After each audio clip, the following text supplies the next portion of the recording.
So I say to Buckaroos, how the heck are you? No, I'm not really here, just trying to create a mood. So once again, I'm channeling a version of a Cherries Jubilee cocktail, using that flavor as an inspiration. What I did here is I took some sour cherries that I picked up, and then I reconstituted them in some Grand Marnier, of all things.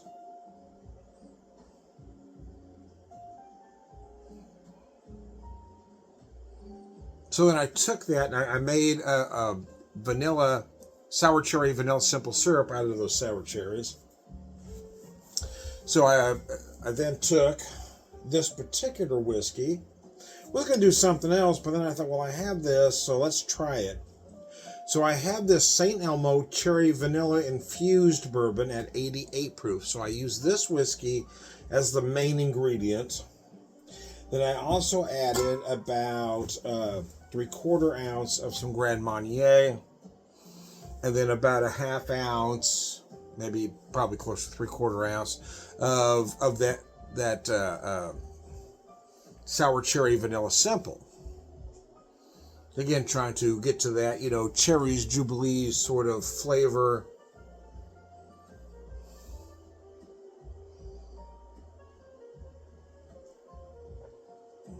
Oh gosh, that's delicious. The combination of that whiskey with those big citrus notes of the Grand Marnier, and then again, adding that sour cherry vanilla simple, accentuating the vanilla.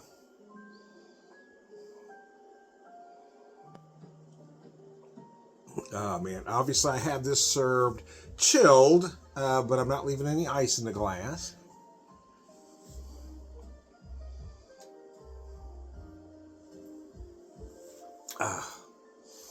Cheese whiz, that's beautiful. That's really nice, actually.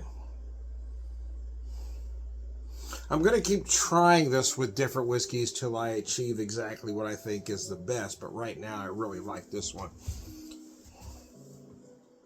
That cherry vanilla whiskey is one of the best flavored whiskeys I've ever had. I bought it last year when we were passing. I didn't actually stop at St. Elmo's, but we were passing through that neck of the woods when I picked it up.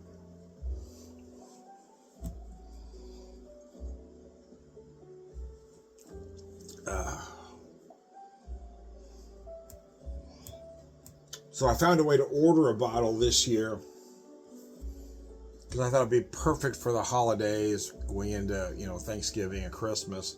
And it really is beautifully done. A lot of flavored whiskeys tend to hover about 60 to 70 proof. They're very light. This one at 88 is nice, where you can still taste those whiskey notes. It doesn't feel too sweet. It doesn't feel like a liqueur per se.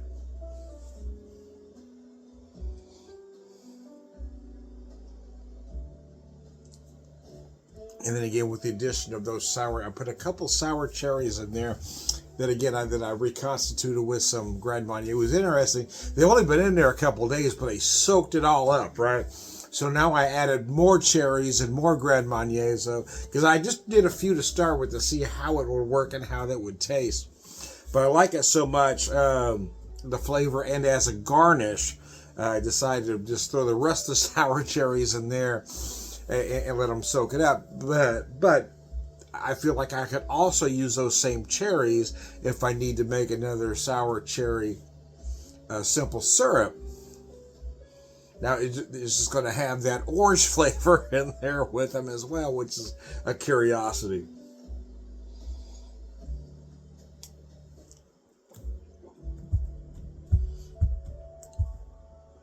So I considered making this without the simple at all, just using the cherry with the Grand Marnier, but I really wanted to accentuate, again, trying to get to that Cherries Jubilee note. So that's why I added the sour cherry vanilla simple to it. However, not calling it a Cherries Jubilee, I feel like the cocktail would be very nice as with just the whiskey and the Grand Marnier and maybe a bitter, using some cherry bitters or even some kind of spice bitters to really accentuate something for fall. I may do something like that later and serve it in a coupe. But for this particular cocktail, that's why I served it this way. I have it very well chilled.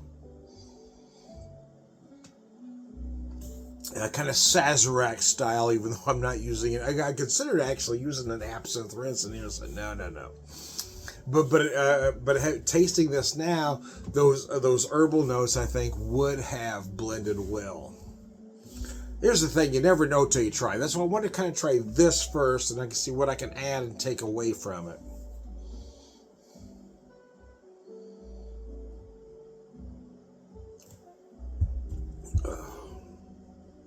But this is just such a nice, approachable cocktail. It is that perfect digestif, right? It is that perfect after-dinner cocktail.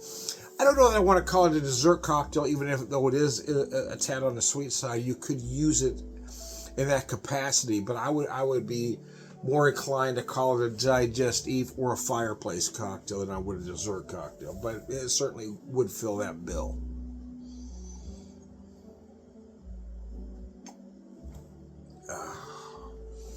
Anyway, I digress. I'm Tom the Whiskey Whisperer, Whiskey Evangelist, prolific whiskey drinker, Prairie Wisdom, and